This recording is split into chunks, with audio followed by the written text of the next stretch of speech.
Bueno, les decía entonces que para cerrar este tema iba a incorporar en los primeros minutos de la clase de hoy algunos conceptos interesantes vinculados a especiación. Yo les hablé de que cuando uno hace clasificaciones siempre toma algún criterio que es más relevante y nosotros hasta aquí hemos estado hablando del criterio de la distribución geográfica, ¿sí? Vamos a ver que hay otros criterios que no encajan con darle tanto valor a la distribución geográfica, sino que están dirigidos a poner énfasis en otros aspectos. Por ejemplo, acá cuando nosotros hablamos de especiación paralela o evolución paralela, estamos poniendo énfasis en la adquisición de rasgos fenotípicos y de forma independiente por dos linajes, ¿sí? Y durante ese proceso de evolución paralela, ¿sí? Va a estar acompañado de especiaciones en ese proceso de adecuación de distintas poblaciones a distintas condiciones ambientales. Hay un artículo de los que van a exponer en la clase que viene que justamente habla de ese tema. Yo les he mencionado en varias oportunidades, creo, el tema de los peces cíclidos, ¿sí? Los cíclidos, no se sabe bien por qué, pero en distintos lagos han mostrado una tasa de evolución muy rápida, de evolución morfológica y de generación de aislamiento reproductivo. Esto es recurrente, se ha visto en lagos del Canadá, en lagos de Nicaragua, también se ha visto en lagos de África, con esta familia de peces. Así que es muy importante, muy interesante, porque seguramente todavía yo no he encontrado una explicación desde el punto de vista genómico que explique por qué este grupo en particular y en distintos lugares ha podido evolucionar de forma tan rápida, ¿sí? En ambientes que son contrastantes, se han generado especies con similitudes morfológicas, ¿sí? Entonces, fíjense que cuando hay evolución paralela, lo que ocurre es que el aislamiento reproductivo se da entre ecotipos contrastantes, ¿sí? Y entonces una especie o varias especies, acá ese una especie está dicho en términos genéricos, especies con similitudes evolucionan repetidamente en distintos lugares, ¿sí? Y aparentemente involucrando las mismas características. Y esto ocurre en simpatría. Fíjense que esta forma de evolución yo la podría incorporar dentro de la simpatría y hablar de la selección disruptiva, como hemos hablado en otras oportunidades. Sin embargo, para algunos autores es importante darle un nombre particular, ¿sí? Y entonces para muchos se habla de especiación paralela, ¿sí? En este caso, fíjense que nosotros empecemos desde el final, tenemos en dos lagos distintos dos formas, una bentónica y otra pelágica, ¿sí? Fíjense que las morfologías, acá están pintadas de igual color, fundamentalmente para que reconozcan que son morfologías similares, son cíclidos muy similares morfológicamente, estos que están en naranja y estos otros que están en azul también lo son, pero cada círculo está delimitando un lago distinto. ¿Queda claro hasta ahí? Bueno, la pregunta es, ¿cómo fue el origen de estas especies? ¿Sí? Esta morfología, que son todas especies de los mismos géneros, esta morfología naranja, de especie naranja que tenemos acá, pudo haberse originado en uno de los lagos y luego migrar al otro, ¿sí? O bien podría ser, fíjense que esta es la visión de la alopatría, la forma azul se originó en el otro lago y migra al otro y por lo tanto en los dos tenemos estas dos mismas formas, ¿sí? Que desde el punto de vista morfológico son muy similares y si uno no atiende a detalles diría que son las mismas especies. La naranja es la misma especie en los dos lugares y la azul la misma especie en otro lugar, ¿sí? Mientras que hay otra posición y es pensar que estas formas se han originado en simpatría, pero independientemente en cada lago. ¿Se entiende? Es decir, en cada lago hubo una diferenciación de nicho y en cada lago se ha generado la forma pelágica y la forma bentónica, de tal modo que esas similitudes serían solo consecuencia de la convergencia dada por iguales presiones selectivas. ¿Me van siguiendo hasta acá? Hay dos hipótesis. La alopatría o una simpatría, que en el fondo es una microalopatría. Dentro del mismo lago hay zonas diferenciadas. Esto es lo que llaman microalopatría. La pregunta es, ¿cómo harían ustedes, ¿sí?, para resolver esta pregunta, este problema planteado? Si las especies similares en los dos lagos tienen idéntico origen o si cada una de estas especies se ha originado independientemente en cada uno de los lagos.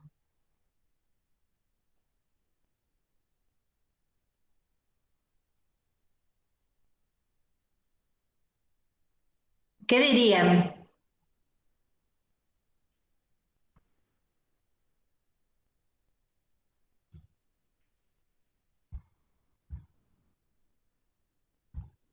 Los escucho.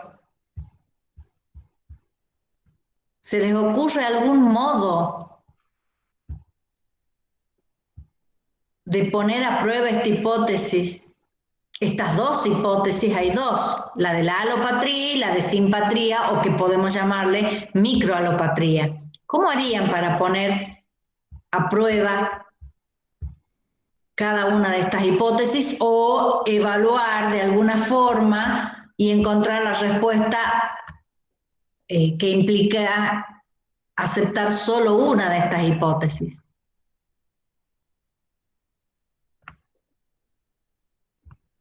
Imagínense que a ustedes les proponen hacer una tesis para ver si se han originado en el mismo o en distintos lugares estas especies. ¿Qué harían?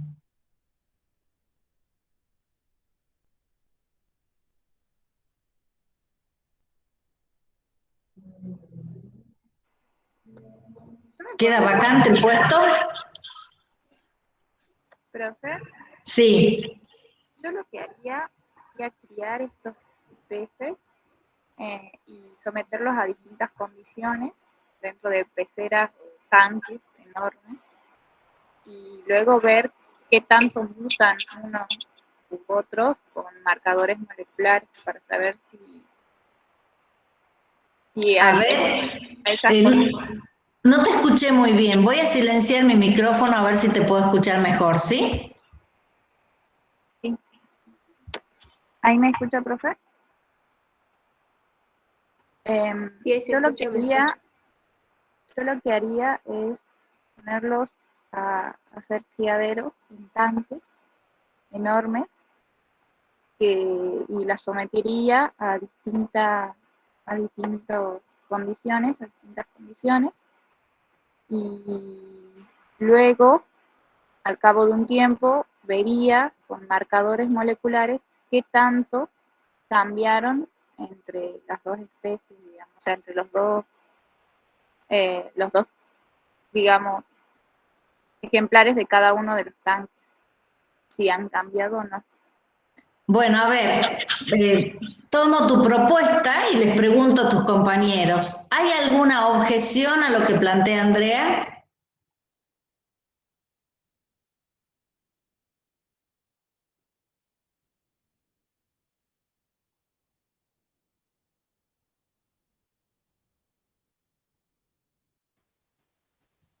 Imagínense que nosotros somos un grupo de trabajo, que tenemos este dilema y que estamos tratando de ver cuál es la mejor forma de resolver este problema.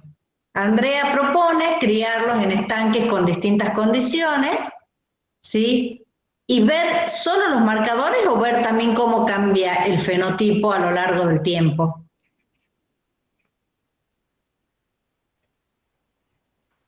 Fenotipo y con marcadores, para ver si esos fenotipos son causas de mutaciones o simplemente es una adaptación al ambiente. Ajá. ¿Qué opinan ustedes?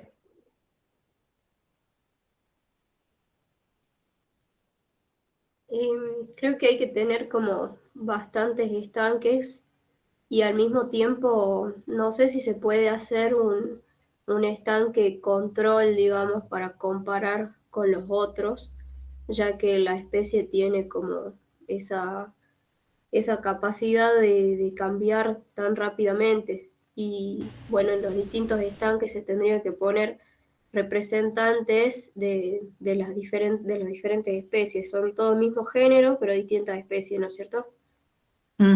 Sí. Eh, entonces ahí es un poco complicado observar eso y también para comparar con el control, porque uno no sabe cómo varía.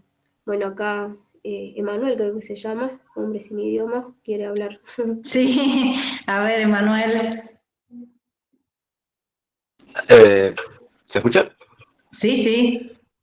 Yo propondría, no sé, si como estaba viendo se trataría de una especie real, y buscaría algún evento histórico, algún registro de algún evento que haya favorecido ya sea o la división del nicho ecológico o una posible migración. Ajá, eso es interesante, o sea, buscar fuera de la especie algunas evidencias, ¿no? Déjenme que comparta, Claro, si yo voy a escribir lo que ustedes me van diciendo. Voy a intentar escribir en la pizarrita, ¿sí? A ver, en la pizarrita o busquemos un Jamboard, creo que tiene... El problema es que a veces no ven ustedes, ¿no? El Jamboard que yo creo acá. A ver si lo pueden ver. Esperen un ratito.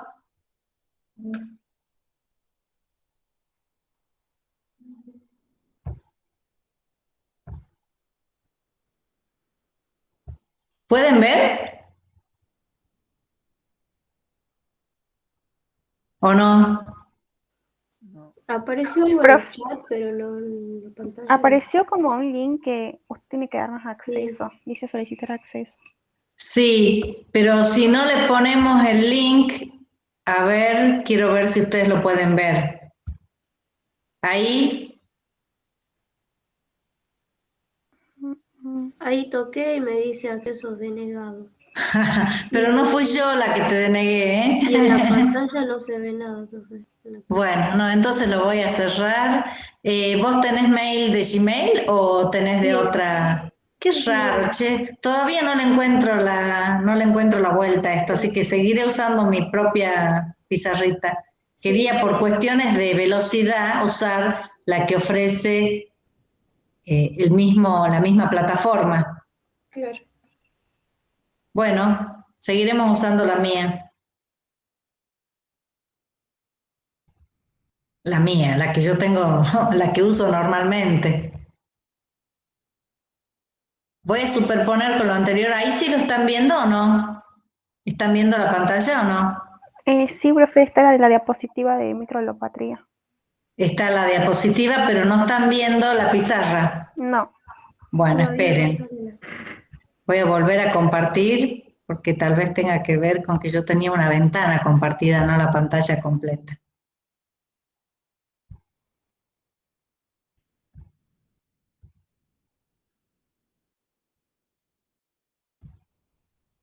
¿Ahí?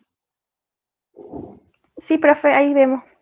Bueno, perfecto, se me vuelve. Cada vez que muevo se sale. Bueno, fíjense que lo que plantea Andrea era, ¿no? Es un experimento de cría en distintas condiciones. Lo voy a tratar de escribir cortito y evaluar la relación entre marcadores y fenotipos. ¿Así es?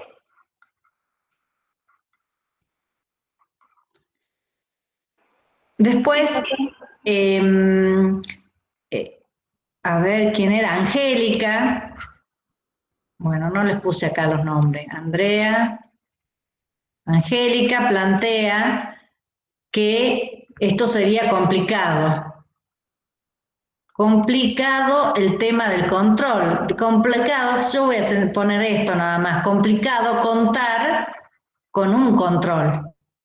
¿A qué le llamo control? ¿Sí? Está muy bien esa observación. Estamos muy acostumbrados a pensar en que siempre los experimentos requieren un control, ¿no es así? Y después Emanuel nos dice, ya va por otra vía, diciendo que buscaría evidencias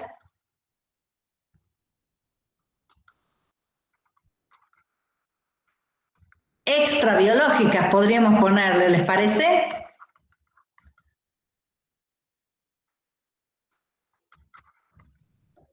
De la separación de los lagos, ¿así es?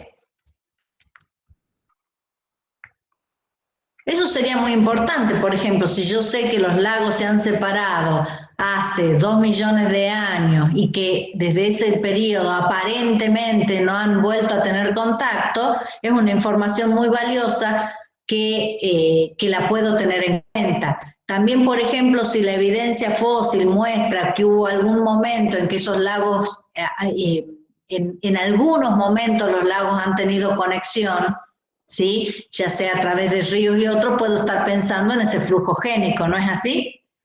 Bueno, bien las propuestas de ustedes, yo voy a ir haciendo mis observaciones. Tal como dice Angélica, es difícil la cría en los estanques, pero yo pondría otra cuestión. En los estanques, cada forma de vida va a seguir en su lugar. Acá la que usa el fondo y acá la que usa la parte, las pelágicas, ¿no es cierto?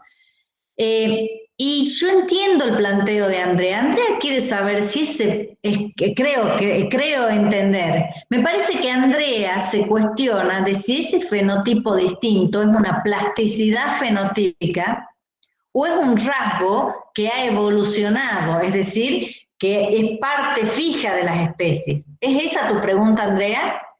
¿Es ese tu planteo de la cría modificando las condiciones? ¿Tiene que ver con eso? Sí. Entonces tu pregunta es, a lo mejor a esta especie, si yo le permito que se críe en el fondo, va a tomar la otra forma. ¿Así es? Bueno, esa sería una pregunta de si hay plasticidad fenotípica, es decir, esto no sería evolutivo, o si hay un cambio evolutivo. La plasticidad fenotípica, lo que puede, y es cierto y en muchos casos ocurre, puede evolucionar la plasticidad, evolutivamente puede ocurrir que la evolución lleve a caracteres que son plásticos, ¿sí?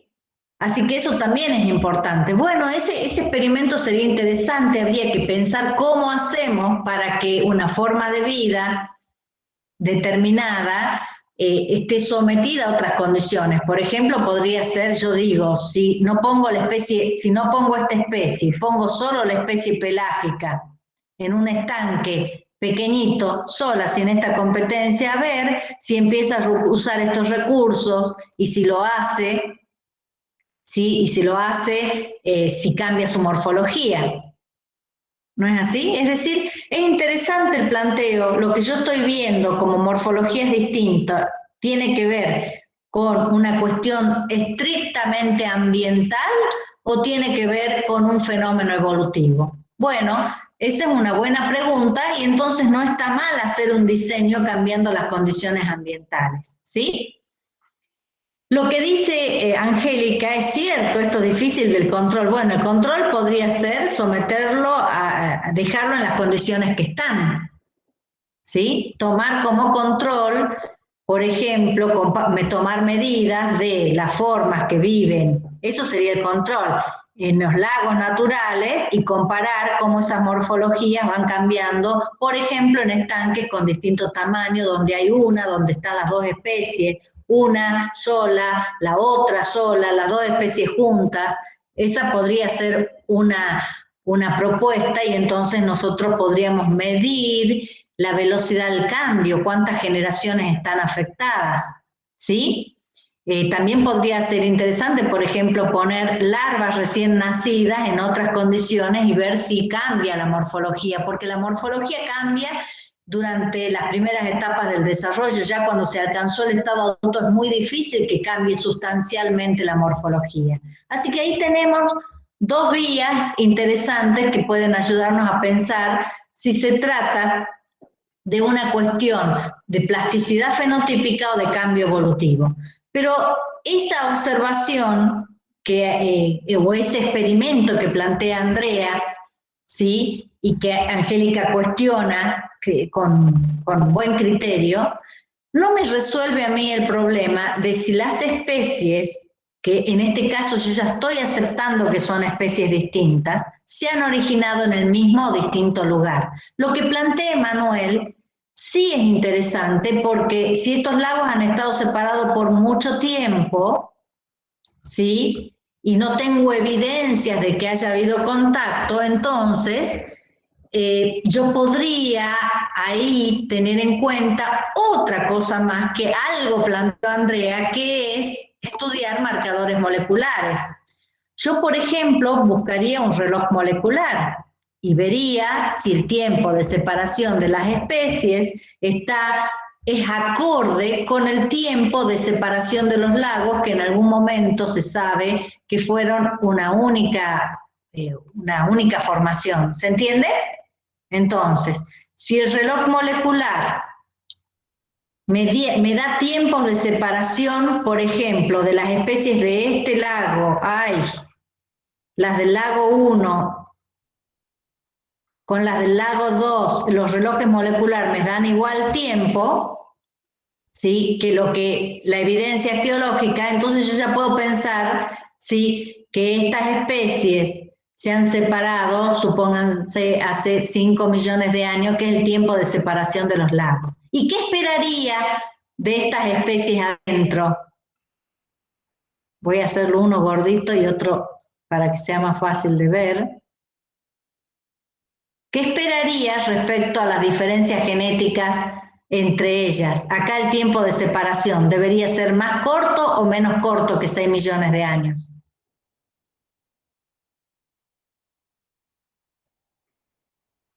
Entonces yo digo, los lagos se separaron hace 6 millones de años, ¿sí? Busco reloj molecular. Y entonces, ¿qué esperaría en la hipótesis de alopatría? ¿Qué esperaría respecto a los relojes moleculares de estas especies?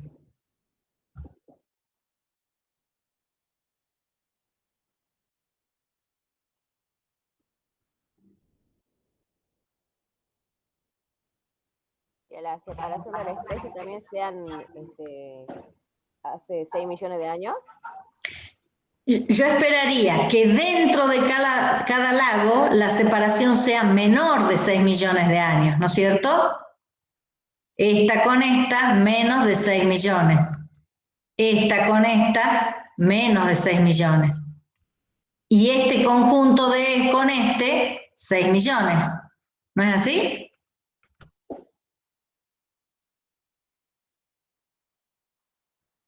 Perdón, eso sería la microalopatría. ¿Está bien? Estas especies se han originado en este lago y estas especies en este lago. Esa sería la microalopatría. Entonces, el reloj molecular indicaría que la separación dentro de cada lago es menos de 6 millones de años. Y la separación entre lagos, entre este conjunto y 6 millones de años. ¿Está? Voy a bajar un poquito y entonces veamos la hipótesis de alopatría. En la de alopatría yo tenía en el lago una especie ancestral. Cuando se forman los dos lagos, se produce una especie y la otra especie, y luego migran cada una al otro lago. ¿Sí? La migración a veces es difícil que haya quedado documentada en el registro fósil porque a lo mejor en algún momento y por corto periodo de tiempo los lagos se unificaron y a lo mejor eso no está documentado en la estructura geológica del área. ¿Sí? Pero yo sí podría verlo a través del reloj molecular. ¿Qué esperarían del reloj molecular en esta situación?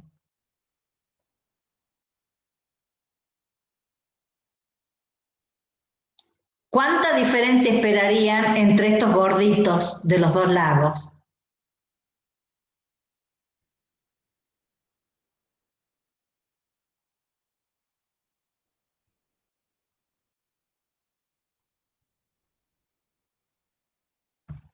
Si se han originado en cada uno de los lagos. Yo esperaría que las dos formas, estoy haciendo cualquier cosa. Las dos formas parecidas y la otra forma que yo la he dibujado como redondita, aunque no es redondita, ¿sí? Tengan menor tiempo, estas entre sí de separación, menor a 6 millones de años, y estas dos, 6 millones de años. ¿Se entiende?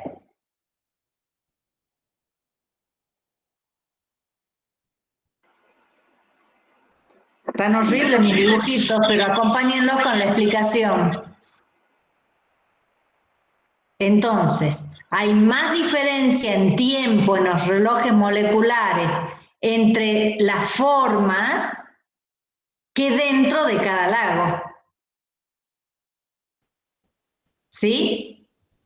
Miren ahora, y acá está bien la propuesta, aunque no estaba muy claro cómo lo había propuesto Andrea, fíjense que eso se resolvió de ese modo justamente. Los estudios con los marcadores, más que marcadores moleculares, con las secuencias de nucleótidos y de proteínas, mostraron que las especies se habían formado dentro del mismo lago y que esto que tenemos acá, este parecido de la forma esta con esta y la azul con la azul, era una convergencia o evolución paralela, es decir, mismos ambientes han generado formas similares, pero la separación se ha dado dentro de cada lago. ¿Sí?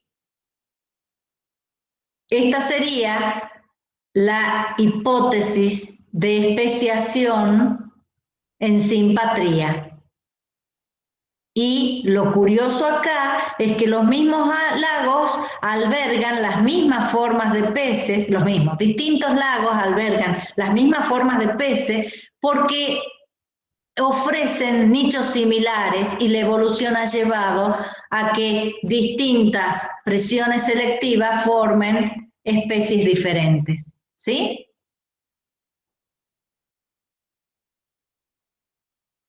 ¿Me escuchan? Sí, profe. Sí, profe. Sí, profe. ¿Les quedó claro? Sí. Sí, bastante. Lo de la plasticidad fenotípica es bien interesante. Si hay plasticidad fenotípica, en realidad, ¿qué esperarías vos, Andrea, respecto al análisis de las moléculas que habías planteado hacer? Que no haya diferencia entre ellas.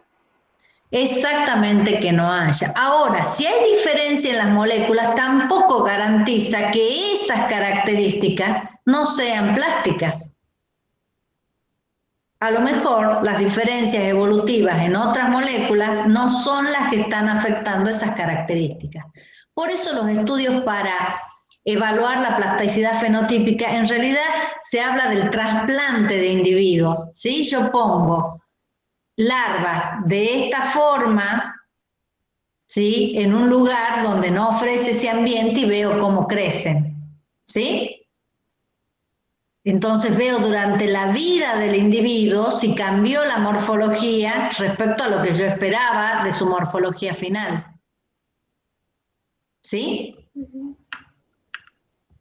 Si yo abarco muchas generaciones en ese experimento, de vuelta voy a tener el problema de saber si es evolución o es un cambio plástico. Pero el acompañamiento con marcadores moleculares puede ayudar a desentrañar, y de hecho así se resolvió en estos lugares, ¿sí? Y los relojes moleculares mostraron los tiempos de especiación rápido. Hay una gran cantidad de especies formadas en muy poco tiempo en estos lagos, ¿sí? Una de ustedes, no me acuerdo quién fue, subió, no sé si fuiste vos, Angélica, el ejemplo de los espinosos, de la evolución de los espinosos en Canadá. Lo que estaba haciendo memoria es de que había leído en El origen de las especies de que Darwin lo que hace es cruzar palomas que son de diferentes razas y que después él obtiene lo que llama ahí como una reversión, que es como una forma ancestral, piensa él, que después dio origen a las razas actuales, digamos. Bueno, lo que vos estás diciendo es un experimento bien importante que hizo Darwin. El único tema ahí es que él no hace cruzamientos con especies distintas, son razas de la misma especie. Pero eso es una demostración que así como las razas han evolucionado de forma diferente, ¿sí?, es una demostración de que la evolución puede avanzar un poco más y generar especies distintas. Acuérdense que él utiliza el origen de las razas como una evidencia de que así mismo se pueden formar nuevas especies. ¿Sí? Bien, Angélica. ¿Sí? ¿Ninguno de ustedes se les ocurrió pensar, por ejemplo, dejar hembras de una especie, machos de la otra en un mismo lugar a ver si se reproducen juntos?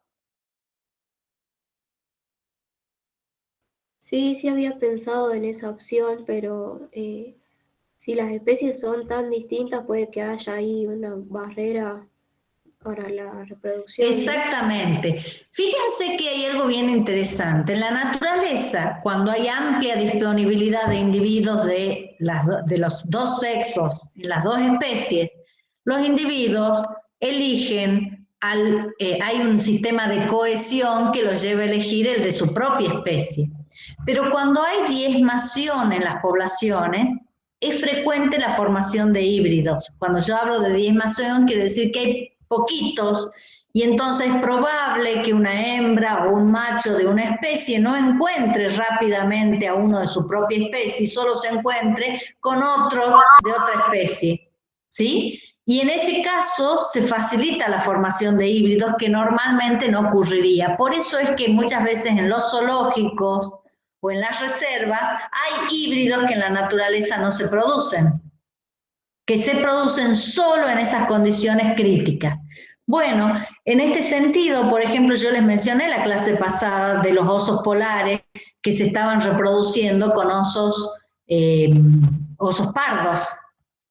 El cambio ambiental los había llevado a desplazarse en busca de alimento, y la diezmación en los tamaños poblacionales han hecho que se favorezca el encuentro de individuos de una especie con los de otra especie y se formen híbridos, algo que naturalmente no ocurre, ¿sí? Y por otro lado, algo parecido pasó con los pinzones de Darwin. Hay una nueva especie que se ha formado en pocas generaciones, ya lo va a explicar alguno de ustedes en un trabajo que les voy a repartir, ¿sí? Y fíjense que un macho arriba a una isla y lo único que encuentra son hembras de otra especie y se reproduce con esas hembras en un fenómeno que normalmente no ocurriría si tuviese disponible las hembras de su propia especie. ¿Se entiende? Así que bueno, si nosotros estamos definiendo a la especie por el aislamiento reproductivo, uno podría intentar ver si, por ejemplo, las especies naranjas de A se reproducen con las especies naranjas de B. con los individuos naranja, es decir, esos similares morfológicamente, si se reproducen entre sí.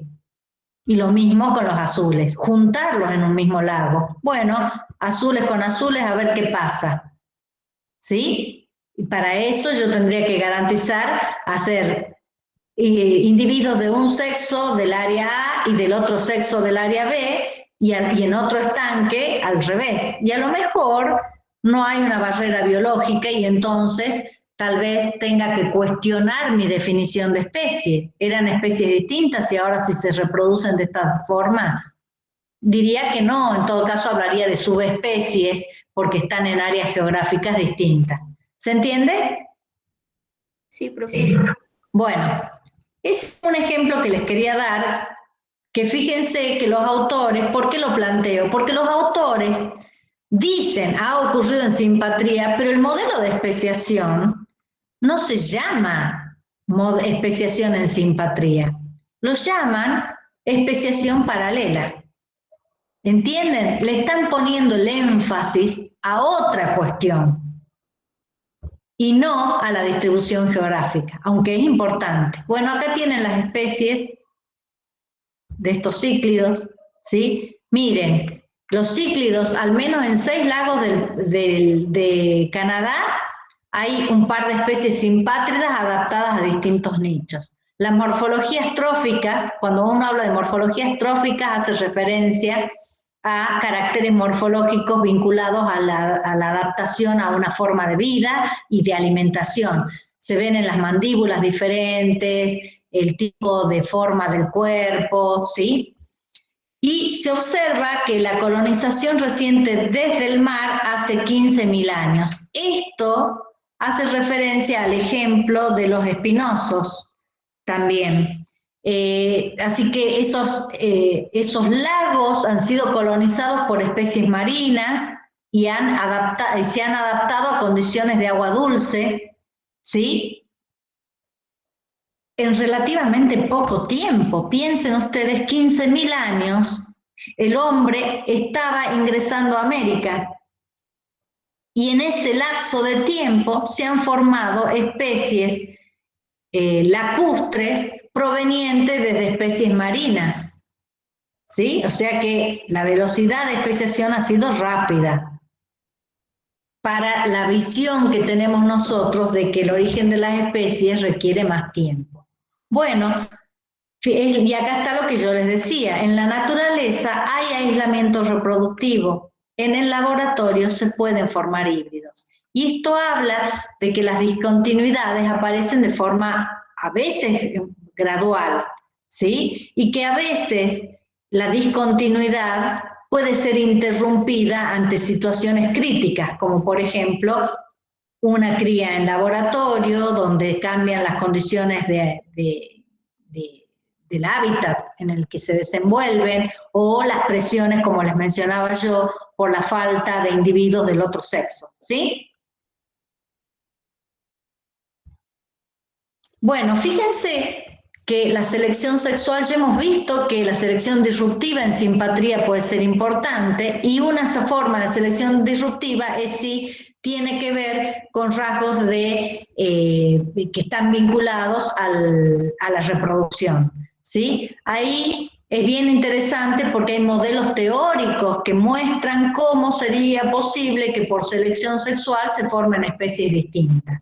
Y hay evidencia en insectos, por ejemplo las drosofilas, ya les conté yo, en anfibios, en peces, en aves, en muchos organismos donde hoy vemos rasgos epigámicos, son esos rasgos vinculados a los caracteres sexuales secundarios. Se han estudiado la posibilidad de que la selección sexual haya dado lugar a las diferentes especies, ¿sí? Darwin también ya trabajó con esto. Él estudió, por ejemplo, la forma de cortejo de especies de aves, ¿sí? Yo no recuerdo si era de aves. Sí, distintas aves de cómo construían el nido, y entonces él habla de que hay una gradualidad en esos cortejos y construcciones de nido, me parece. Me parece que eran aves.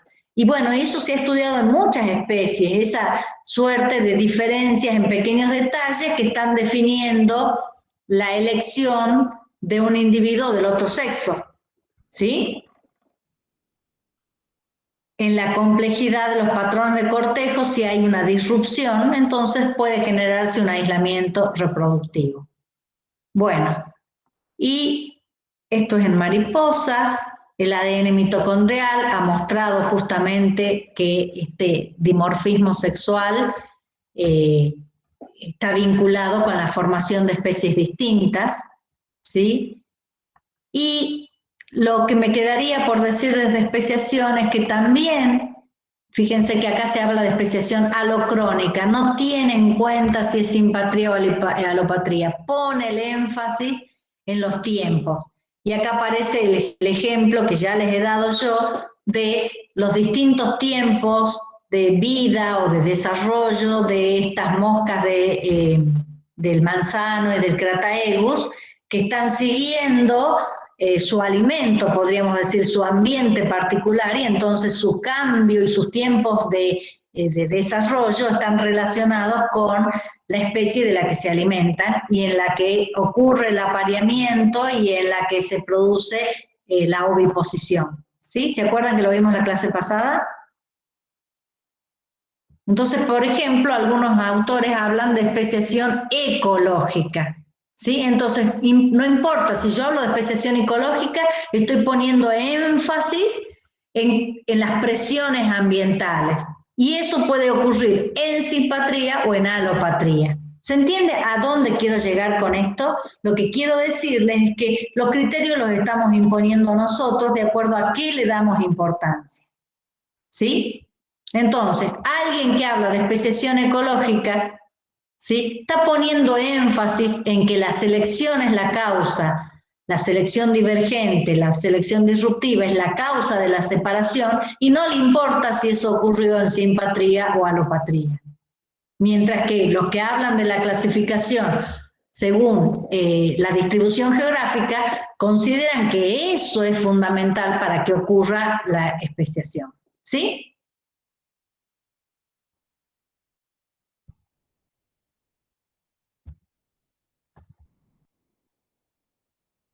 ¿Tienen preguntas?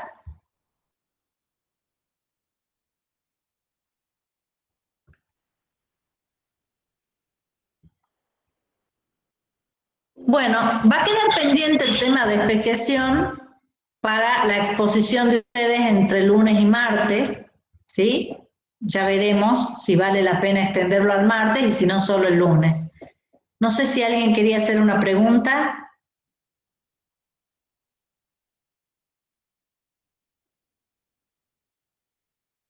¿No? Bueno, entonces vamos a comenzar con la siguiente unidad. Nos queda pendiente la exposición de ustedes, pero yo voy a ir avanzando sobre la siguiente unidad, que es la unidad de macroevolución. ¿Sí? Bueno, fíjense que en esta unidad nosotros hemos empezado el desarrollo de la materia viendo cómo cambian las poblaciones en un fenómeno que llamamos microevolución. Hemos estado viendo que esa microevolución puede llegar a un punto tal en que las poblaciones diverjan tanto que sean consideradas especies distintas. Pero después tenemos preguntas que tienen que ver con la formación o con la evolución de caracteres tan importantes que nosotros los utilizamos para hacer clasificaciones en taxones que superan el rango de especie. ¿Sí? Entonces, por ejemplo, puede interesarnos ver qué tienen en común todos los mamíferos y entonces pensar cómo se han originado esas características tan importantes que afectan a la diversidad. ¿No es así? Podríamos hablar yo mencioné los mamíferos, pero podrían darme ustedes cualquier otro ejemplo. Por ejemplo, en el origen de los vertebrados, la importancia de la formación de mandíbulas, ¿no es así? Que nos permiten separar a niatos de niatos tomados. O podríamos pensar en la colonización del ambiente terrestre por las formas invertebradas, ¿sí? El origen de los artrópodos terrestres, ¿no es así? Y así podríamos tomar en cuenta cualquiera de los rasgos que definen taxones superiores especies y pensar y cuestionar muchos aspectos de su evolución, ¿sí? Entonces, esas preguntas tienen que ver con esa visión de Darwin, de la continuidad entre la diferenciación o la evolución de las poblaciones hasta formar especies y grupos inclusivos a partir de determinados rasgos. Él dice que hay una grandeza en esta concepción de la vida, que mientras este planeta ha ido girando según la constante ley de la gravitación, se han desarrollado y se están desarrollando a partir de un comienzo tan sencillo, infinidad de formas cada vez más bellas y maravillosas. Yo en esa frase de Darwin voy a hacer dos observaciones. Primero, fíjense, él habla de la importancia de que el planeta sigue la ley de la gravitación. ¿Por qué toma ese ejemplo? Porque él considera que leyes equivalentes son las responsables de la evolución de la vida. Ya hemos visto cuáles son esas leyes. Él propone la selección natural y después hemos sumado otras, ¿sí? Y después habla, y yo acá voy a cuestionar la idea de desarrollo. Se han desarrollado y se están desarrollando. Nosotros hoy, Darwin era el primero que propone la evolución y él justamente no quería usar la palabra desarrollo, pero hay veces en algunas partes del texto donde sale la palabra. Nosotros hoy no podemos usarla porque ya tenemos mucha historia por detrás y ya tenemos bien separadas las aguas de lo que significa el desarrollo, de lo que significa la evolución. ¿Está claro? Independientemente de ese uso que en el contexto del origen de la teoría es aceptado y que hoy digamos que no lo podemos aceptar, ¿sí? Lo importante es que él habla de esa continuidad en la evolución. Y hay muchas preguntas en torno a esta diversidad que va más allá de especies que puedan diferenciarse en algún detalle de su forma, de su boca. Tenemos grupos verdaderamente distintos, ¿sí? Y entonces hay una serie de preguntas que yo las he planteado en la siguiente diapositiva. ¿Ustedes están viendo lo que yo estoy compartiendo o no? Sí, profe. Bien.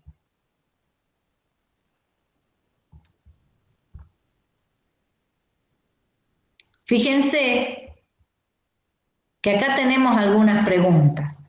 Por ejemplo, ¿cómo ha cambiado la diversidad durante la evolución?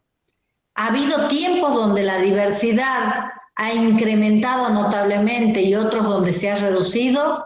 ¿O va incrementando en forma constante, así como vimos para el reloj molecular, la diversidad ha ido incrementándose de una forma constante? ¿Sí? ¿O hay un límite de diversidad? Por ejemplo, hay un equilibrio, hay un punto donde ya no se puede generar más diversidad y entonces hay fluctuaciones de pérdidas y de recuperación de la diversidad. Otra pregunta es, bueno, la diversidad, si nosotros analizamos el tiempo de historia de la vida en la Tierra, ha ido cambiando. Bueno, ¿qué es lo que causa que en algunos momentos esa diversidad haya tenido cambios notables? Otra pregunta es, ¿hay tendencias a largo plazo? Si yo analizo la historia de la vida, por ejemplo, ¿hay tendencia a la perfección? ¿Hay tendencia a la mayor complejidad? ¿Hay tendencia al progreso? Esas podrían ser preguntas interesantes. Algunas de ellas ya las hemos descartado, como por ejemplo la tendencia del progreso. Hemos dicho que la evolución no lleva como consecuencia el progreso, porque si esto fuese así, no existirían arqueas, ni existirían bacterias en la actualidad, ¿no es así? Otra pregunta importante es si la distribución geográfica de las especies es bien explicada por la teoría de la evolución, porque hay algunas formas que no están en algunos lugares, porque en algunas formas han desaparecido de algunos lugares, ¿sí? Esa parte de la explicación está bastante avanzada con el conocimiento de cómo se han ido moviendo los continentes, ¿sí? Y además acompañado del estudio de los fósiles. Otra pregunta interesante es, bueno, ¿cuáles son las causas a nivel genético que generan estos rasgos que son tan importantes a tal punto que me llevan a mí a definir un taxón que está por encima del nivel de especie? Entonces, se forma una especie que de pronto ya no pertenece al mismo género ni a la misma familia, sino que es parte de algo muy distinto, y entonces hablo de una clase distinta, hablo de un orden distinto, ¿se entiende? Entonces, todas estas son una serie de preguntas que muchos dicen, ¿alcanza lo que sabemos de microevolución para responder estas preguntas? ¿O hay que agregar algo más? ¿Qué opinan ustedes? Lo que hemos estudiado hasta ahora, ¿sirve o no sirve para explicar la macroevolución?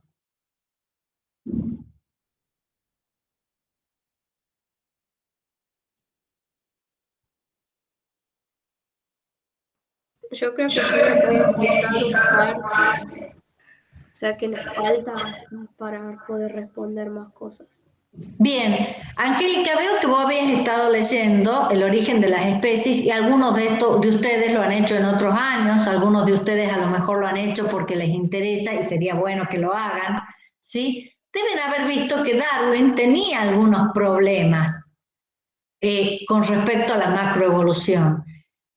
Alguno de esos problemas, por ejemplo, está asociado al origen de órganos complejos, como el ojo, ¿sí? Entonces, la pregunta es, ¿una estructura compleja que solo es útil o solo puede cumplir su función cuando ha alcanzado ese nivel de complejidad, puede haber evolucionado de una forma continua, agregando pequeños y sutiles cambios a lo largo del tiempo?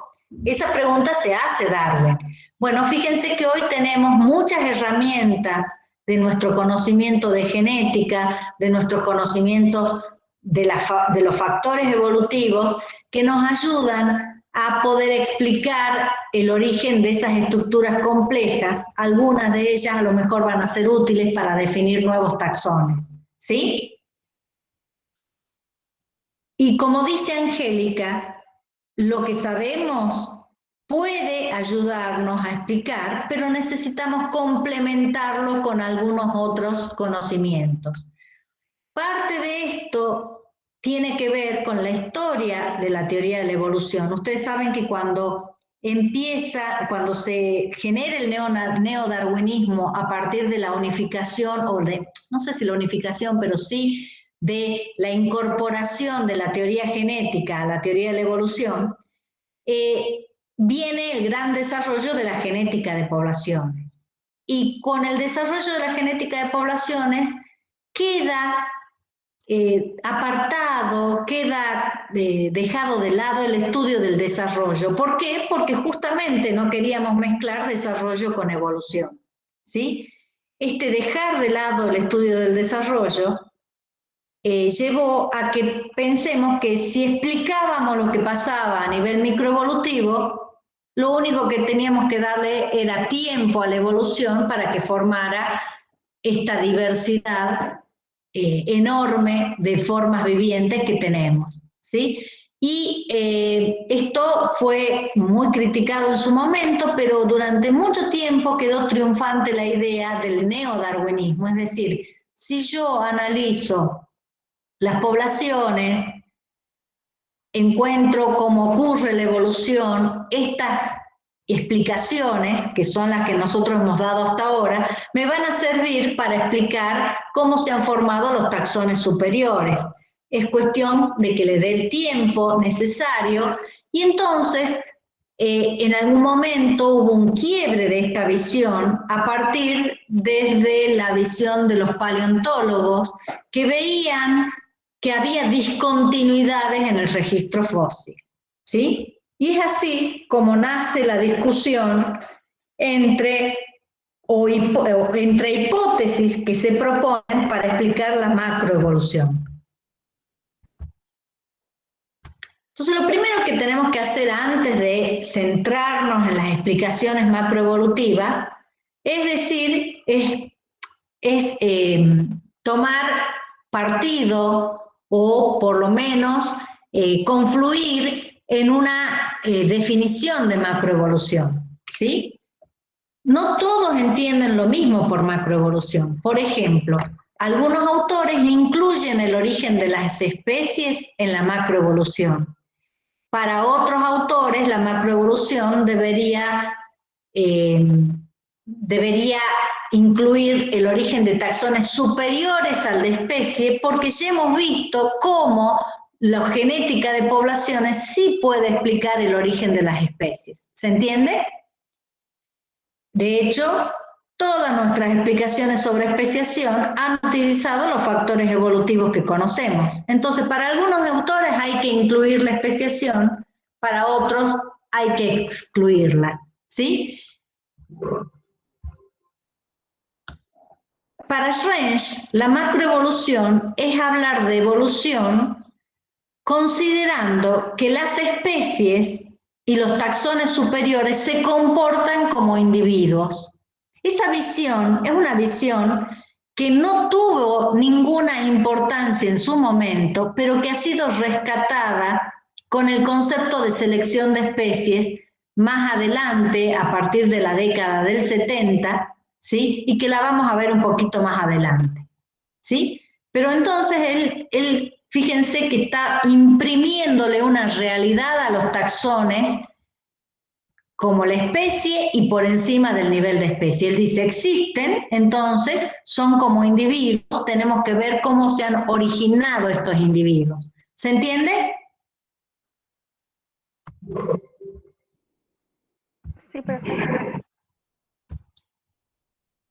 Fíjense que dice, Schrensch se refiere a la posibilidad de descendencia con modificación basada en procesos análogos a la deriva y la selección. No es lo mismo, es algo equivalente, pero no es igual. Y ocurre a nivel de especies y de grupos monofiléticos. Cuando yo hablo de grupos monofiléticos, puedo estar hablando de un orden, de una familia, ¿sí? Garantizando que todos los miembros de esa entidad tengan un ancestro en común. ¿Se entiende? Entonces dice que acá el problema radica en decidir si estos procesos, análogos a la deriva y a la selección, ¿sí?, los puedo explicar de la misma forma que la microevolución. Esa es la idea de reducir. Que sea análogo, ¿es lo mismo extendido o es otra cosa que se parece pero que no es lo mismo? ¿Sí? Bueno, vamos a ver que esa visión se retoma después. En realidad, la idea dominante sobre lo que es la macroevolución nos viene de la definición de Simpson. ¿Se acuerdan de Simpson? Yo lo mencioné antes, hace unas cuantas unidades atrás. Les hablé que Simpson fue uno de los artífices de la síntesis evolutiva. Él trata de utilizar todas las explicaciones de la microevolución para explicar la evolución en gran escala temporal, analizando el registro fósiles para algunos grupos. Por ejemplo, él trabajó mucho con distintas especies, tomo ejemplos del caballo y de otras especies, y en ese caso, justamente, él plantea que la macroevolución hace referencia al estudio del ritmo o tiempo, es decir, con qué ritmo y de qué forma evolucionan los grandes grupos si tenemos en cuenta grandes escalas de tiempo, ¿sí? Esa idea de tempo y modo, tempo hace referencia a si el ritmo es gradual, ¿sí?, o es un ritmo intermitente, de a momentos rápidos y de a momentos lentos, ¿sí?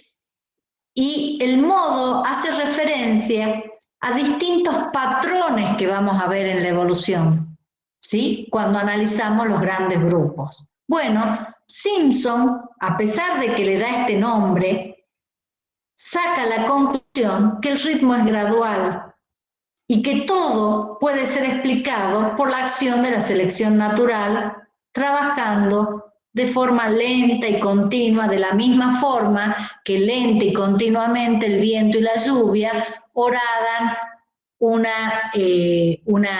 región geográfica hasta formar un cañón. ¿No es así? Bueno, en esa idea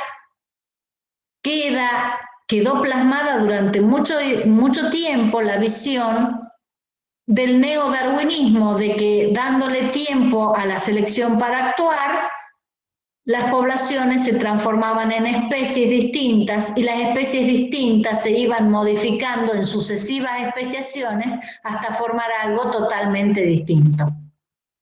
¿Sí? Entonces, para Simpson, estudiar la macroevolución es estudiar el origen de grupos taxonómicos de rango elevado, es decir, por encima del nivel de especie, y simplemente lo que él concluye es que lo mismo que estudiamos en microevolución lo podemos aplicar y darle tiempo para justamente entender la génesis de estos grupos taxonómicos. ¿Cuál es el problema? Bueno, en algunos grupos los rasgos parecen no tener puntos intermedios, ¿sí? Fíjense que nosotros siempre estamos con la tendencia, bueno, nosotros los biólogos que estudiamos esto, en general ya no lo hacemos, pero desde el ámbito fuera del ambiente biológico es muy común hablar de los eslabones perdidos, de la búsqueda de eslabones perdidos, ¿sí o no?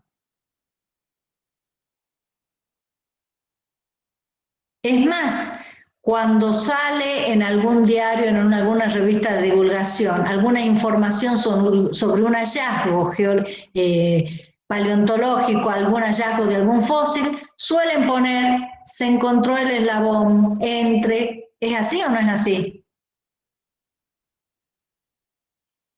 Hace no mucho encontraron una ballena de 4 patas y entonces dice, encuentran el eslabón entre la ballena y el resto de los mamíferos.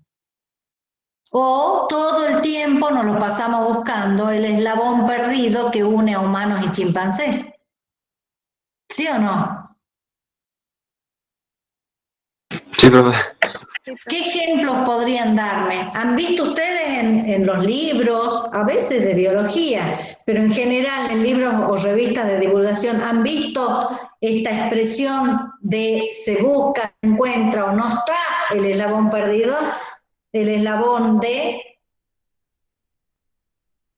qué elemento tiene eslabones?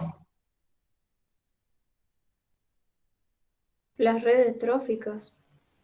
Bueno, Pero en realidad la palabra eslabón se ha usado para las redes tróficas o para las cadenas tróficas. para cadenas.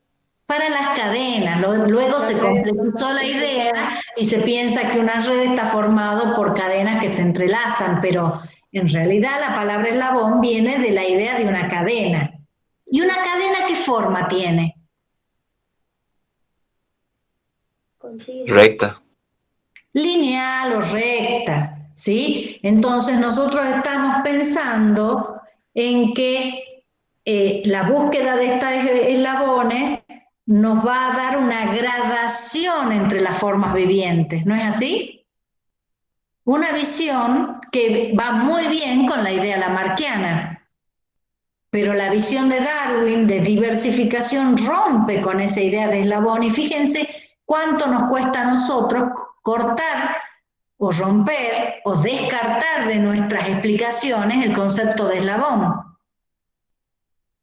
¿Sí? Hay una diferencia entre hablar de eslabón y hablar de ancestro común. Un eslabón une un antes y un después en una forma lineal, mientras que un antecesor común une formas descendientes a partir de un elemento común que es ese ancestro. ¿No es así? Entonces, fíjense que esas nociones que nosotros tenemos están impregnando nuestra visión de macroevolución. ¿Sí?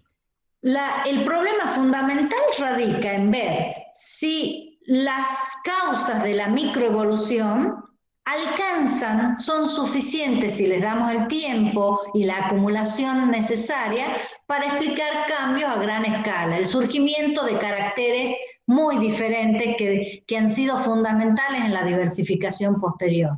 ¿Sí? Es decir, ¿alcanza la microevolución para explicar el origen de la célula eucariota, por ejemplo?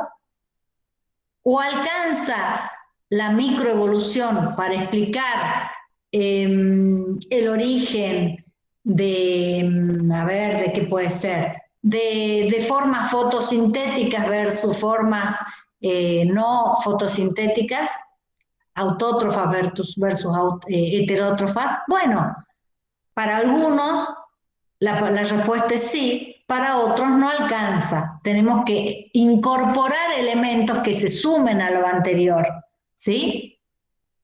Bueno, de eso se trata esta parte de la asignatura, de lidiar con todas esas problemáticas, con mucha discusión vigente que no está resuelta, ¿sí?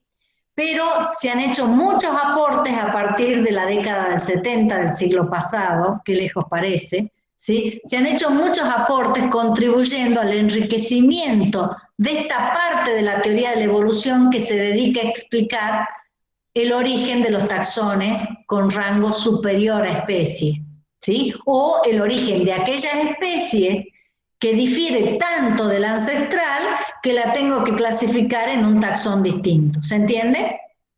Bueno, ¿cuáles son las observaciones que llevan a estos cuestionamientos? Primero, cuando se analiza el registro fósil, en un mismo linaje hay algunos caracteres que parece que evolucionan rápido y otros que evolucionan lento.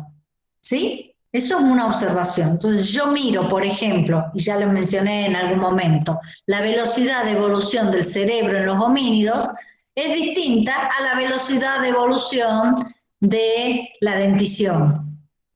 O es distinta a la velocidad de evolución de las estructuras vinculadas con la marcha bípeda.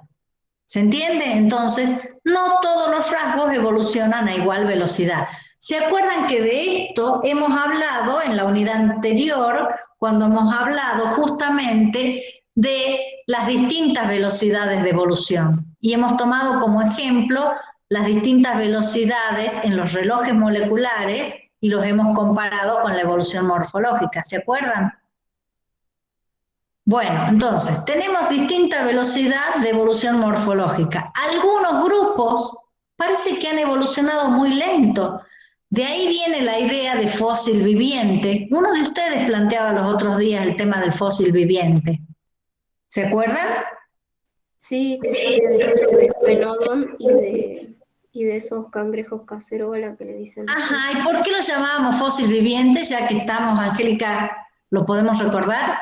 Porque son especies que morfológicamente no han cambiado en los últimos, no sé, miles de años. Millones de años incluso, ¿no es Millones. así? Millones, exactamente. Y lo mismo se habla de la cucaracha, por ejemplo. ¿Sí? Porque se han encontrado fósiles de cucarachas que se parecen muchísimo a las actuales y que tienen millones de años para atrás. Entonces, mientras que al mismo tiempo, si analizamos, por ejemplo, los homínidos, vemos que la evolución ha sido mucho más rápida. Entonces, hay diferente velocidad de evolución entre caracteres dentro de un mismo taxa y de un mismo grupo filogenético, también entre distintos taxas. Si yo tomo, por ejemplo, grupos que tienen origen en el mismo momento, ¿sí? Hay algún grupo que diversificó y cambió mucho y otro grupo que diversificó y cambió poco. Entonces, ¿por qué algunos grupos evolucionaron tan rápido y otros tan lento? ¿Me pueden dar un ejemplo de eso? Ustedes que ya han hecho muchas materias sistemáticas.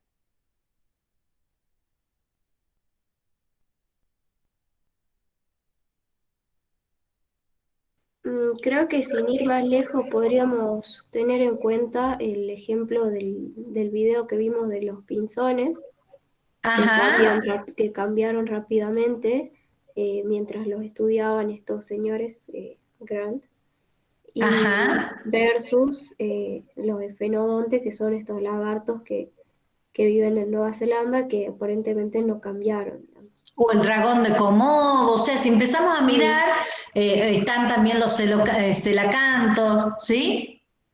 El celacanto, algunos, a ver, algunas aves aves. también muy antiguas, ¿cuáles, por ejemplo?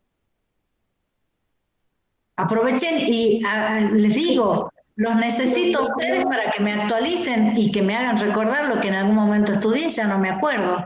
¿Qué aves, por ejemplo, sí, tienen rasgos muy antiguos? Los rátites, que son las aves no voladoras. Ajá, algunas aves no voladoras, no todas, ¿no es así? Ujú, claro. Tienen rasgos que se consideran antiguos. Entonces uno habla de algunas aves modernas y otras aves antiguas, ¿no es así? Claro, recuerdo que se las clasifica como neoaves y las otras son los oneornites y las ratites, que son las aves antiguas, digamos, o Bien, y si paloaves, algo nosotros así. tomamos todas tienen como aves un origen común. ¿Por Sí, qué un grupo se quedó como estancadito y por qué otro grupo despegó y dio lugar además a una gran diversificación? Porque los ujú, paseriformes no tienen nada que ver con, a ver, con los, a ver qué otro grupo podemos hablar. Los paseriformes como orden, ¿qué otro orden de aves modernos tenemos? Muchísimos. El orden donde están los loros o donde están las águilas son órdenes diferentes que corresponden a aves modernas, ¿no es así? sí, Entonces, fíjense que los mismos caracteres, si miramos, por ejemplo, las alas o miramos, por ejemplo, los picos, en distintos grupos han evolucionado a distinta velocidad. El mismo carácter en distintos grupos, distinta velocidad. ujú, En el mismo grupo, distintos caracteres, distinta velocidad. ¿Sí? Entonces, esa es una observación muy importante que requiere de una explicación, o de más de una explicación. Otra observación importante es que hay grupos que parece que diversifican rápido en un momento, ¿sí? A eso le llaman radiaciones adaptativas. Más adelante vamos a cuestionar el concepto de radiación adaptativa y nos vamos a quedar con una idea más general, que es la de radiación evolutiva, ¿sí? Sin embargo, la mayoría de los textos siguen hablando de radiación adaptativa. En sus materias sistemáticas, seguramente les han mencionado varias radiaciones adaptativas. Uso la palabra adaptativa porque seguro que lo han visto así. ¿Sí? A ver, ¿qué han hecho? ¿Qué diversidades han hecho? eh, bueno, hicimos hongos, bayos, ya hice todas, me falta Todas. Bueno, Angélica, a la de ver, esa planta nomás. exploren lo que tienen guardado en ese disco que sea, espero que sea flexible, no rígido, que es el cerebro. ¿Sí? Seguramente les han mencionado momentos de diversificación rápida. Mm, ¿Sí o no? Por ejemplo, yo les doy uno. Hace Pero, 65 millones de años se generaron una gran cantidad de órdenes de mamíferos. Los mamíferos existen desde hace mucho más tiempo. ¿Desde hace cuánto? Los primeros mamíferos, ¿hace cuánto aparecieron? no, no me acuerdo. ¿Ninguno se acuerda? Bueno, busquen rápido. Yo tengo un valor, pero no estoy segura, ustedes lo deberían tener más fresco que yo, de unos 225 millones de años. A ver, ¿quién es el más rápido encontrando la respuesta? pero, profe, las radiaciones adaptativas no eran cuando ocurrían las grandes mortandades, por ejemplo, después de una glaciación o eras de hielo. Eso Eso es pensaba. una explicación, pero no es la única, Andrea. Hay otras radiaciones. Ah, Por ejemplo, la de los pinzones en las Galápagos es una radiación que no tiene que ver, es una radiación que tiene que ver con la ocupación de nuevos espacios ambientales. ¿Sí? sí. No, y no necesariamente la pérdida anterior de algo. Eso lo vamos a ver después cómo se explican esos fenómenos. Pero está bien tu observación para que lo tengamos presente. Bueno, ¿alguno encontró ya cuál es el origen de los mamíferos? El mamífero más antiguo, ¿qué edad tiene? Seguro que lo han visto en vertebrados, no me digan que no. En mi época lo estudiamos, así que quiero creer que en la época de ustedes también. ¿Han hecho paleontología? ¿Tenemos paleontología? Perdón. Es ¿Han hecho optativa, profe. optativa? Pero aunque no Bien. hayan hecho la materia optativa, seguramente en todas las diversidades algo de la información de la historia evolutiva han visto, ¿sí o no?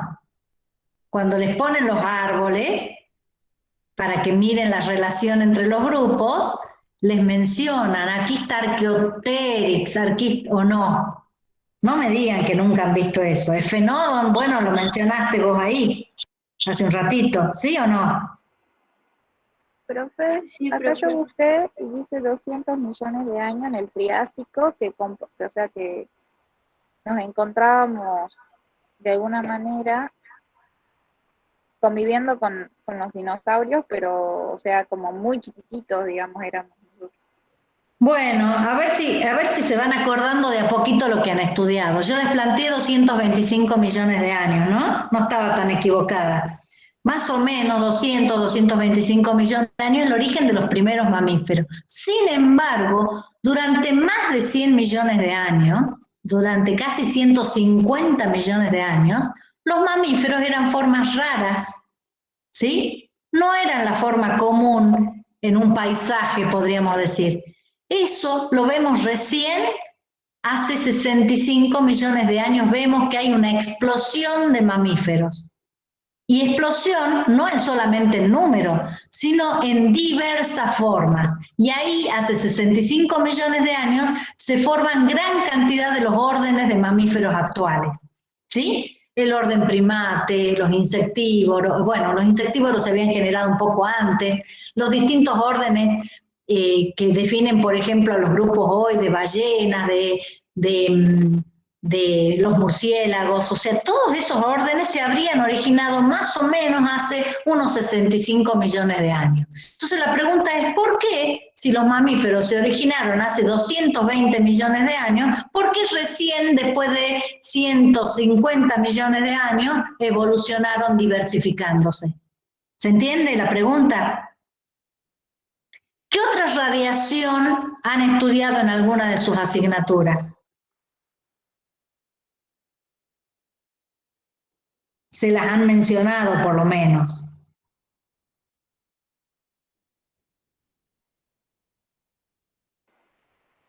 La de las plantas. Ajá. Ahí entraría en serio lo Ah, de bien, no estoy mirando el chat.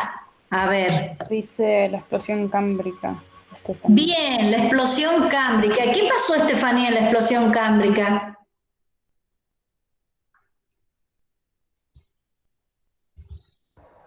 Lo que me acuerdo es que en la explosión cámbrica, en muy poco tiempo, digamos, se originaron varios especies de nidarios, de todos esos grupos, digamos, de los principales, eso vimos en Metazoario. Ajá, ahí tenemos en la explosión cámbrica una radiación de pluricelulares. De pluricelulares, bueno, en el cámbrico hay dos radiaciones importantes, una que tiene que ver con formas de cuerpos duros y otra radiación que se piensa que siguió al origen de la pluricelularidad, que tiene que ver con formas de cuerpos blandos, ¿sí? Bueno, ahí tenemos una radiación.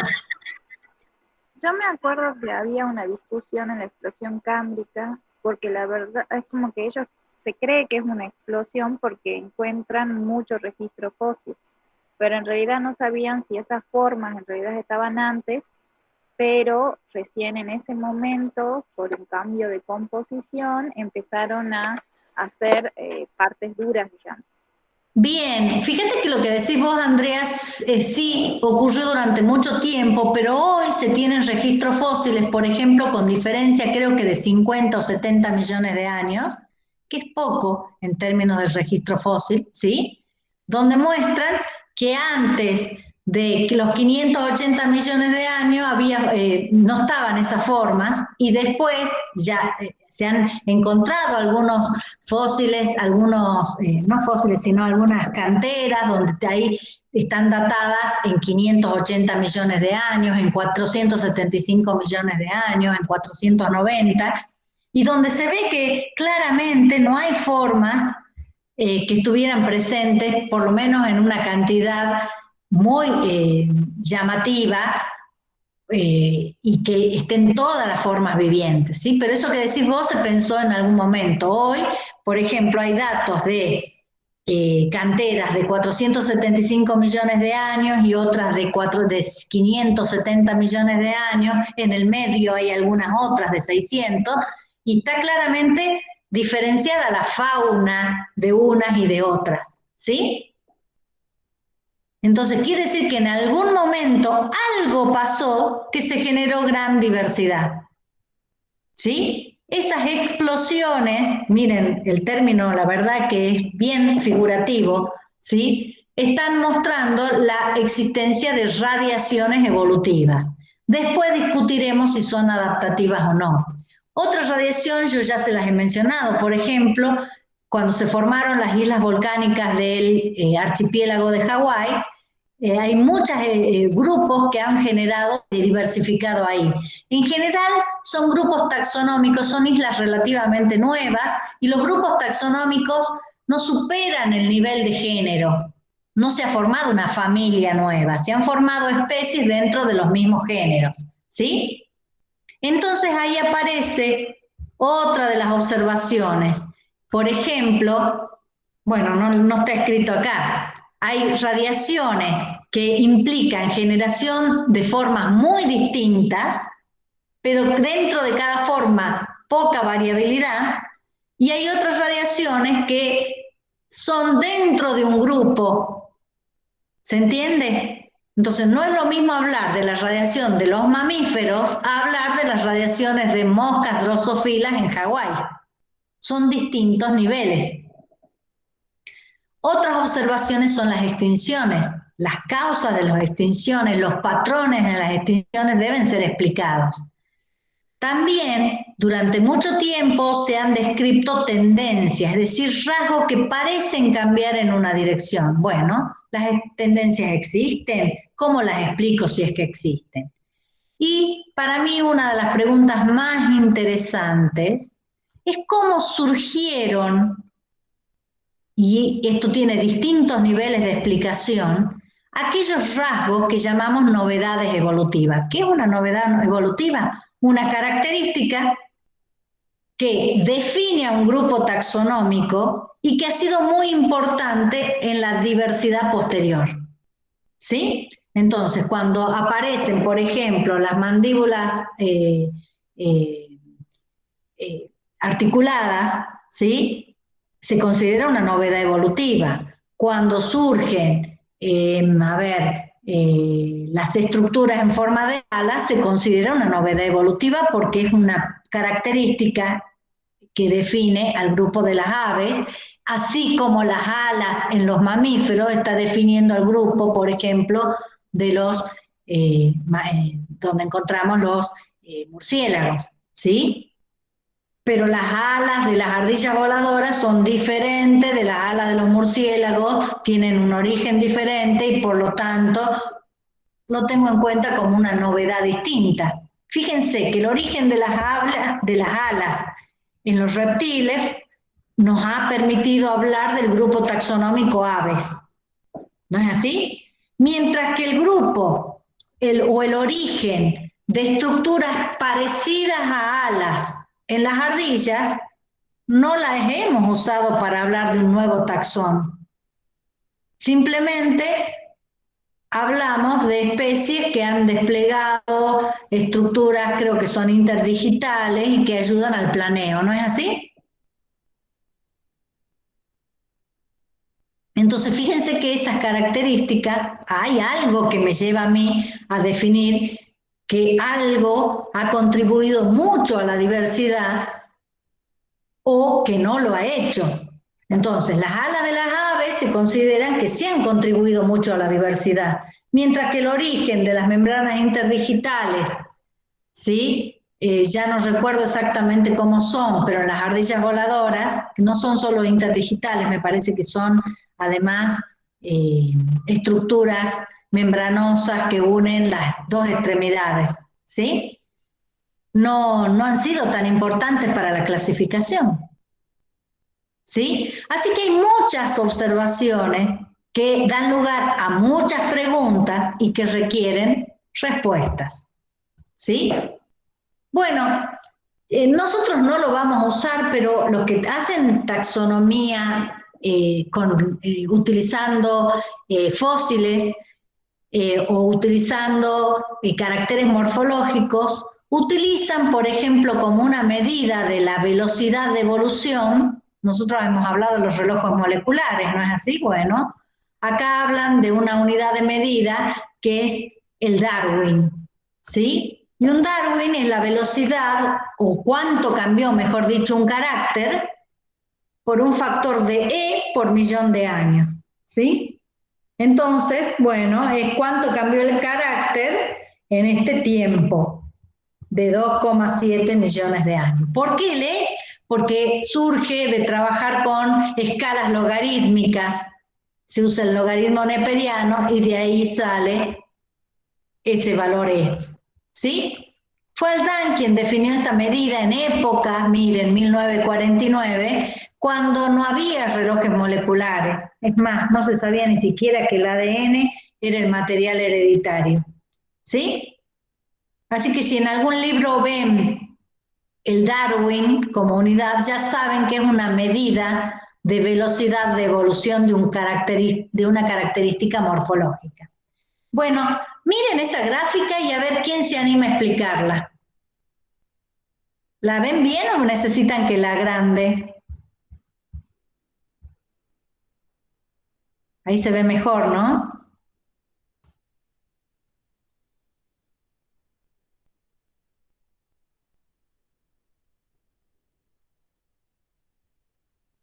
Les doy un ratito, miren la gráfica y piensen qué es lo que está reflejando.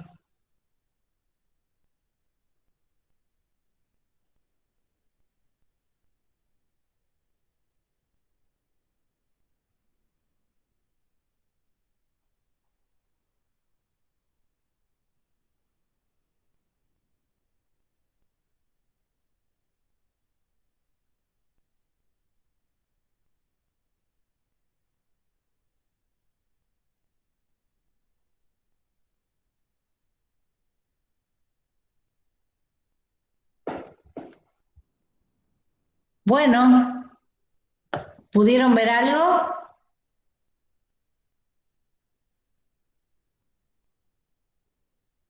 Hay 4 grupos, 1, 2, 3, 4. El grupo 1, ¿de qué está hablando?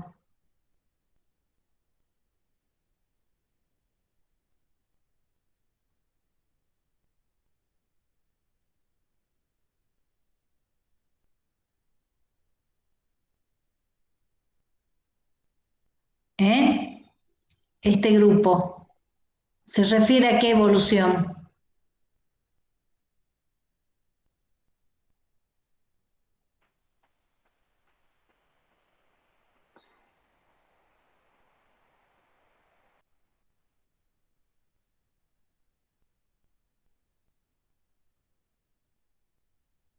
Fíjense que el grupo 1 hace referencia a las estimaciones de la velocidad de evolución, ¿sí?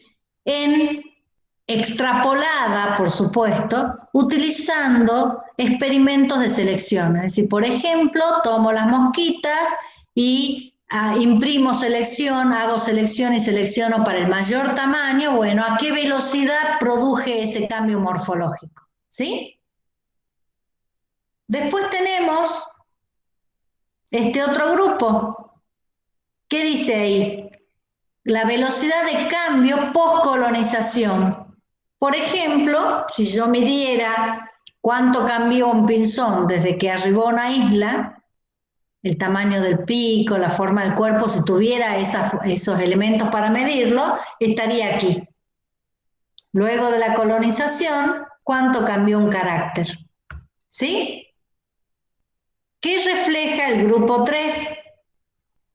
Dice mamíferos después del Pleistoceno. Exactamente. ¿Qué pasó en el Pleistoceno? Y ahí empiezan a diversificarse, dijimos, ¿no? Ajá, ¿hace cuánto tuvo lugar el Pleistoceno? ¿Quién busca? Quiero que se despierten, que participen, que no escuchen solamente. Por eso les hago buscar.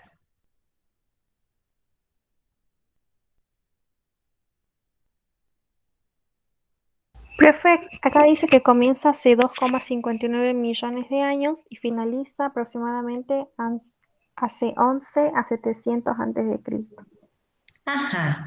Fíjense que el Pleistoceno se considera como el último periodo de la glaciación, ¿no? De los últimos periodos, podemos considerar dentro de los periodos, dentro de las eras geológicas, no es una era, pero es un periodo de los últimos. Uno podría decir que estamos ya atravesando, finalizando ese momento, ¿sí? Y ahí ha habido grandes cambios ambientales, ¿sí? Y entonces lo que se ha visto es, por ejemplo, que en esos periodos que estamos hablando, vos mencionaste 2,5 millones de años, fíjense que ya ahí estamos en el linaje de los homínidos, no está nuestra especie, pero ha habido un gran cambio ambiental que se ha asociado a muchas modificaciones evolutivas. Por ejemplo, pérdidas de las selvas, incremento de la sabana, ¿sí? Entonces, hay muchos mamíferos que han cambiado en esa época por este cambio ambiental. Entonces, fíjense, acá estaría la velocidad, ¿sí? De los mamíferos, de cambio de los mamíferos en ese periodo post-pleistoceno, ¿sí? Y después tenemos, lo último, que es mezclar la evolución de rasgos de distintos fósiles en una escala mucho más amplia. ¿Y qué es lo que se ve? Se ve que esa tasa de evolución, ¿cómo es la pendiente si yo uno con una línea todos estos puntos?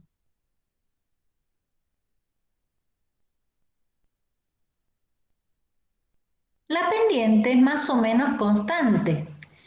Por eso está representado acá con esta franja, ¿lo ven? ¿Qué quiere decir esto? Que más allá de que esto lo analizo en una escala corta de tiempo, esto ocurrió en otro momento, esto en otro momento, esto abarca una gran escala de tiempo, si yo lo llevo todo a la misma escala, la velocidad del cambio fue la misma. Es decir, que ¿qué dirían los neodarwinistas? Esto es una evidencia de que los cambios que nosotros podemos ver en la vida actual pueden explicar los grandes cambios teniendo en cuenta un gran periodo de tiempo. ¿Se entiende? Esa velocidad constante de cambio, dirían ellos, es una evidencia de que no hay nada distinto en el origen de esta diversificación. Simplemente darle más tiempo a lo mismo que ya hemos experimentado y hemos evaluado, en poco tiempo, si lo damos mucho tiempo, vamos a tener esta otra clase de cambios. ¿Se entiende? De allí nace... O Sí, sea, escucho. que las explosiones en realidad son o sea, esto estaría diciendo que las explosiones en realidad que nosotros tomamos como explosiones no son explosiones, sino es la acumulación de muchos cambios a lo largo del tiempo, o sea, la evolución en la misma velocidad de evolución. Exactamente, lo que vos acabas de decir es la justificación de esta visión para decir, bueno, lo que yo veo como una explosión es porque no tuve la suerte de ver los otros fósiles, ¿sí? No tuve la suerte de ver porque el proceso de fosilización es complejo y es lo que decía hace un rato, no me acuerdo quién de ustedes que decía, bueno, en realidad la explosión del Cámbrico no es una explosión, sino que ahí los veo, pero no pude ver antes el proceso de formación de todas esas especies, ¿sí? Si yo hago una mirada grande, ellos dirían, miren, la velocidad con la que se produce evolución cuando el hombre hace experimentos de selección es la misma velocidad, obviamente con otras escalas de tiempo, de la evolución del caballo, de la evolución de los trilobites o de la evolución de cualquiera de estos grupos que están acá acomodados de acuerdo a grupos, ¿sí? Y entonces, lo que dicen ellos es que la evolución ocurrió de forma continua y gradual, acumulando pequeños cambios. Y si los fósiles no muestran esos pequeños cambios intermedios, es porque el proceso de fosilización es complejo, es raro, es fortuito, ¿sí? Y entonces la fosilización no está mostrando toda la historia, sino estamos mostrando fotografías solo de aquellos momentos donde yo tenía la cámara, ¿sí? Entonces, si a ustedes no les va a pasar, porque ahora nosotros sacamos fotos a todos, pero si pensamos, por ejemplo, en la fotografía de nuestros abuelos, y tenemos una foto, a lo mejor, una foto del día que nació, con suerte, no creo que del día que nació, pero sí a los pocos días. Después a lo mejor tenemos una foto a los 5 o 6 años, y después tenemos una foto cuando cumplió 15 años la señorita, y después cuando se casó, y luego ya con los 3 hijos a cuestas, ¿sí o no? Bueno, si nosotros viéramos solo la fotografía, podríamos pensar que a lo mejor hubo un punto de un salto entre un estado y el otro. O podríamos pensar que hubo pequeños cambios, que ese crecimiento y cambio fue pequeño, gradual, acumulado. ¿Se entiende? De la misma forma, si ahora en vez de la historia de la vida de un individuo tomamos la historia de un grupo taxonómico, ¿sí? Podemos ver cambios desde que se originó hasta que se diversificó, que sería el equivalente a tener hijos de esta señora. Bueno, si yo las fotos las tengo en algunos momentos y no en todos, tengo dudas de cómo va a haber ocurrido esas etapas intermedias de las cuales no tengo las fotos. Tengo solamente 2 estados distintos. Entonces, lo que dicen los neodarwinistas, que los vamos a llamar gradualistas, es que la evolución ocurre en forma gradual, continua, acumulativa. La selección natural es la principal fuerza que produce estos cambios, ¿sí? Y a su vez, esa acumulación en un tiempo prolongado va a dar lugar a formas distintas. Entonces, lo que están diciendo es que los grandes grupos se forman por acumular cambios desde la microevolución. ¿Se entiende? Alguien iba a hablar y yo no interrumpí. No, nada, que en el chat Pedro dice, profe, ¿estaría mal pensar que estos cambios graduales acentúan cambios anteriores? Que estos cambios graduales acentúan cambios anteriores. Bueno, ¿acentúan en qué sentido? En que se van acumulando. Entonces, si nace supónganse que tenemos una forma ancestral con un vestigio, una vejiga, o una evaginación del intestino que acumula aire, ¿sí? Y yo el siguiente paso que veo ya es una estructura que sirve como pulmón. Bueno, puedo pensar que entre esos 2 estados hubo distintos tamaños de vejiga o de vaginación del intestino con distintas capacidades para acumular aire. ¿No es así?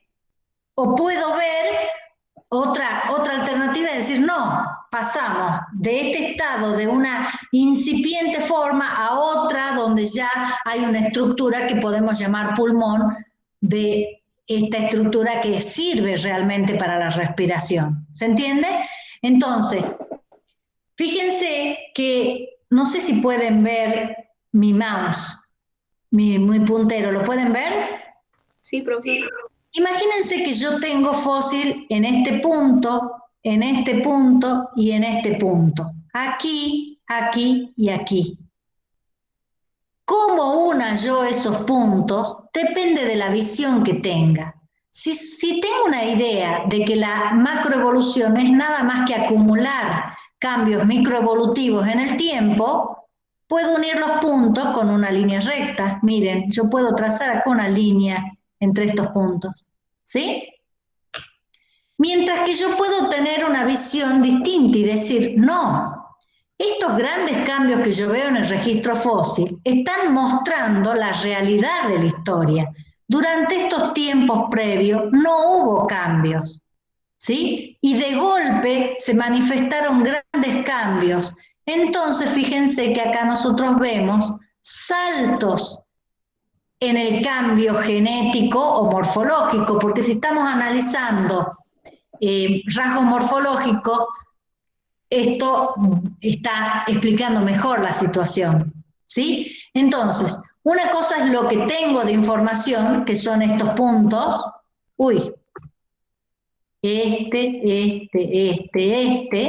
y otro es cómo yo interpreto lo que ocurrió en el medio, lo interpreto de un cambio gradual acumulativo o lo interpreto como tiempos de no cambio y cambio abrupto.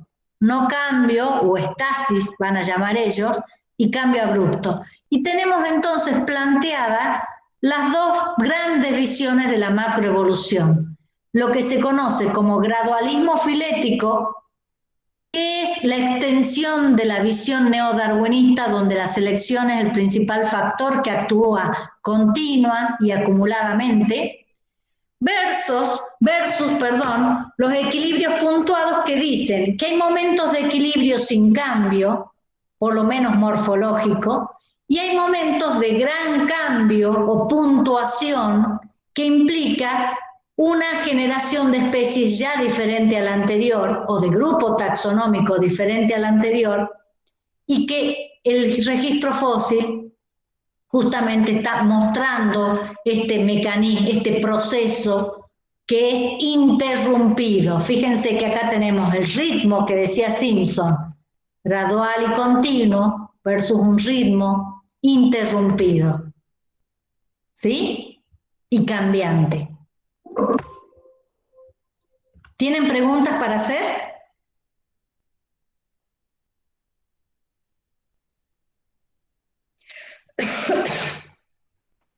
No, por ahora no. Bueno, tenemos que encontrar las explicaciones a estos fenómenos. Si bien los equilibrios puntuados, que es la hipótesis que les mostré recién, tiene su origen con Gould y Eldredge en 1972, que es cuando publican su artículo, ya hay un antecedente de esta posición. El primer antecedente de esta posición lo tenemos en las objeciones que le hacen a Darwin. ¿Cómo pudo haberse formado o haber surgido un ojo complejo acumulando pequeños cambios? Si esos pequeños cambios no producen ningún valor, ninguna ventaja selectiva. Ahí tenemos un inicio de este problema. Lo vuelve a plantear Goldsmith en su libro Las bases materiales de la evolución, cuando él plantea que la acumulación de pequeñas mutaciones no es suficiente para explicar el salto entre especies en un linaje. Acuérdense que estamos hablando de 1940, en pleno auge de los experimentos de laboratorio, mirando los mutantes de las moscas, los mutantes homeóticos, ¿se acuerdan? Bueno, y él dice, bueno, una nueva especie no se va a formar porque cambie un poquitito algo, sino que lo que yo veo en el laboratorio es que de vez en cuando aparecen algunas mutaciones como por ejemplo convertir alas en patas o doble tórax, y que esa clase de mutaciones son las importantes para formar una nueva especie. ¿Se acuerdan de esto? Lo hemos mencionado cuando hemos hablado de la historia del neodarwinismo. Bueno, esos antecedentes son los que han sido retomados, pero con aire fresco, por Gould y Eldredge, planteando esta visión alternativa de los equilibrios puntuados. ¿Qué dicen ellos? Que otros procesos, además de los descritos en la microevolución, son los que actúan dando lugar a la diversidad y los grandes patrones y tendencias morfológicas en taxones de orden superior. Cuando hablan de orden superior, se refieren por encima del nivel de especie, o especies que se originan y que forman de repente un género distinto, una familia distinta, ¿sí? Entonces dicen que estos procesos, si bien podemos tener en cuenta los anteriores, los microevolutivos, tenemos que añadirle otros que pueden ser interpretados como análogos. ¿Se acuerdan que eso decía Rensch? Que lo vimos en su definición de macroevolución. ¿Qué es algo análogo? ¿Qué significa una analogía? La palabra analogía en ciencia se usa mucho. ¿Qué quiere decir? Que es algo parecido, pero que no tienen como un origen común. Bien, un proceso análogo, bien, Angélica, un proceso análogo sería algo que en términos globales se parece a, pero que no tiene el mismo origen. Por ejemplo, vamos a introducir acá el concepto de selección de especies que ya les he mencionado. En la selección de especies, después lo vamos a volver a ver con más detalle, las especies se comportan como un individuo y una especie tiene un tiempo de vida, que sería el equivalente a la supervivencia, y una eficacia en dejar especies hijas, que sería la especiación. Entonces, las especies pueden comportarse como unidades de selección. Hay especies que en la competencia, usándola en términos equivalentes, ¿sí?, son mejores que otras, viven más, dejan más especies hijas, entonces se comportan como unidades de selección. Entonces yo estoy aplicando el concepto de selección a nivel de especie, pero la causa de la selección a este nivel es otra. No es que haya unas especies que dejan más individuos, que se reproducen con individuos en su interior más que otras. No, es un proceso análogo, pero no tiene el mismo origen. La selección de especie no es ampliar la selección natural, es otra forma de selección. ¿Se entiende? Entonces, la conclusión de los equilibrios puntuados es que la macroevolución no es solo microevolución acumulada, ¿sí?, que hay que pensar en otros factores. Yo les acabo de introducir la idea de selección de especies, pero así como tenemos selección de especies, que sería el análogo a la selección natural, podemos hablar de la contingencia como el análogo a la deriva génica. El azar en la escala macro lo llamamos contingencia, ¿sí? El azar, la suerte, y no es lo mismo que la deriva, que es la suerte que corren los genes en una población. ¿Se entiende? Entonces, vamos a ver que todo lo que vamos a analizar de ahora en más, a partir de las siguientes clases, lo vamos a mirar siempre desde dos paradigmas o dos lupas.